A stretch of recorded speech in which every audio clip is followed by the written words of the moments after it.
I want to ask you about cybersecurity. Palantir obviously has incredible relationships across the world with governments, and you've done a lot of work on cybersecurity. Talk to us about how significant an issue this is, where the bad actors are, what can we do to protect ourselves in this new world where we feel like everyone's getting hacked and data has become so much more powerful? Well, there's a tremendous amount that we can do in combining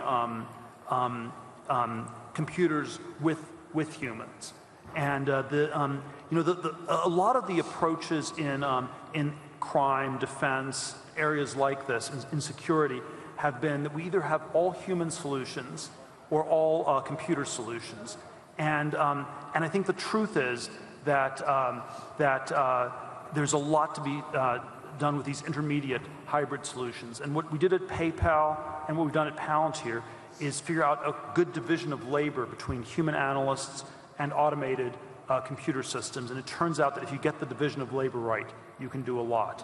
When we had fraud at PayPal, it's going back a while, we had a human team, and it was like looking for needles in a haystack, millions of transactions, couldn't possibly figure out which ones were fraudulent.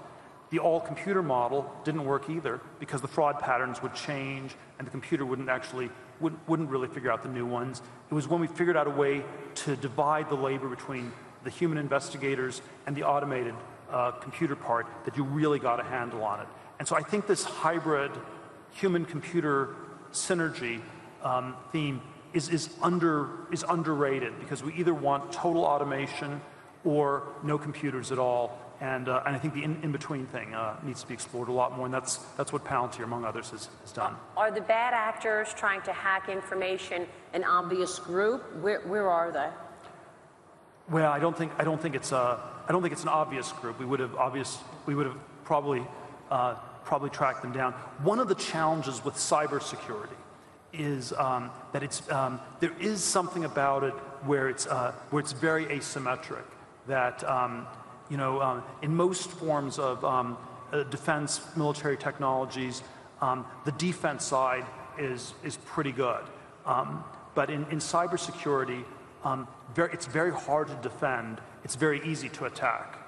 And so if you have something where it's incredibly easy to attack, incredibly hard to defend, that creates some very unusual challenges. And I think we haven't quite figured out what to do about them.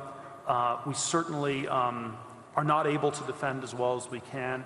We're not willing to take the precautions that are needed, and it really calls out for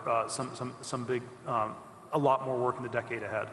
But I think people's intuitions are shaped by their everyday experience, where there's more of a balance between attack and defense. In the world of cyber, there's no balance at all. Attack is super easy, defense is super hard.